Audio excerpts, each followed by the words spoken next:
everyone. Hope you're having a great week so far. So I have a couple messages to record and some things I've gotten through meditation, but just kind of wanted to record a separate message on a very specific topic in the event that it resonates for you. So right now I'm getting a lot of images around water and rivers, probably because I like to fish and kind of, if you've ever been whitewater rafting,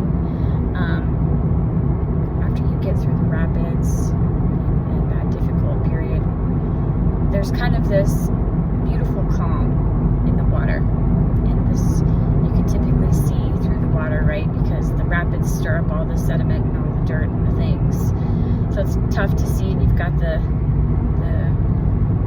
foamy white part that's being stirred up by the waves and the fast moving water, so you can't see to the bottom. And when you get past that, there's this beautiful, serene kind of stretch of water where you can jump in and enjoy. You can see to the bottom, maybe you can see fish, and it's just this really lovely, peaceful time where you can really kind of tune back into the enjoyment of what you're doing and rest a little bit and just have fun. Not so much symbolic about that, but that too, right? This period of rest after difficulty. But I get a lot about this kind of, there's been an energy that's been kind of lifted, kind of cleared.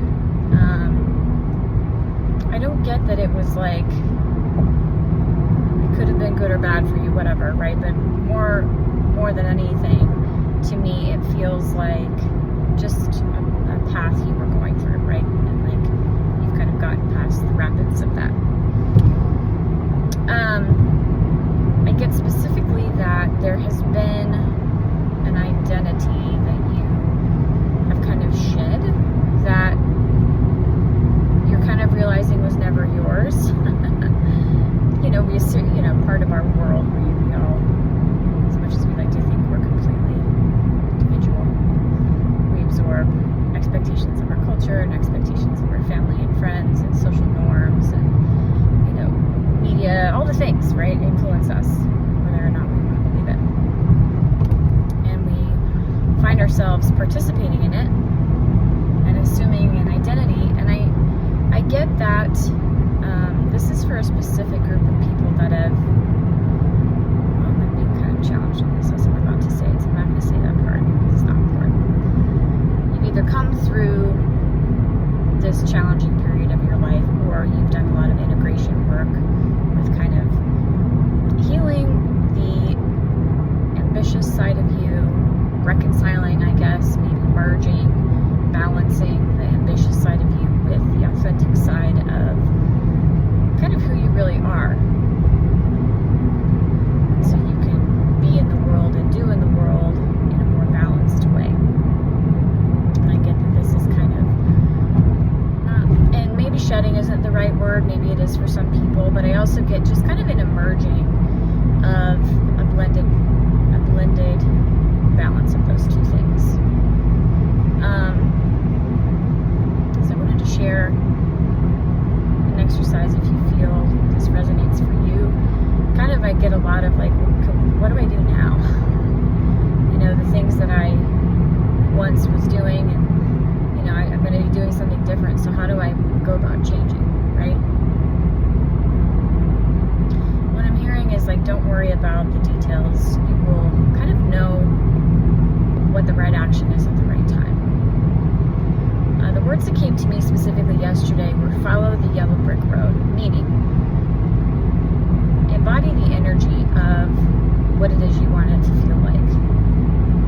I think probably the easiest thing, the most simple thing is just like, wow, just this feeling of maybe you're sitting around talking with your family or your friends or both, and you're just saying like, it all just worked out so perfectly. I can't believe how perfectly it worked out. Just kind of this energy of like visualizing that. And you can do that before you, as you're falling asleep multiple times throughout the day, just kind of embody that energy of, it all worked out perfectly. And follow the yellow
never really was mine, right?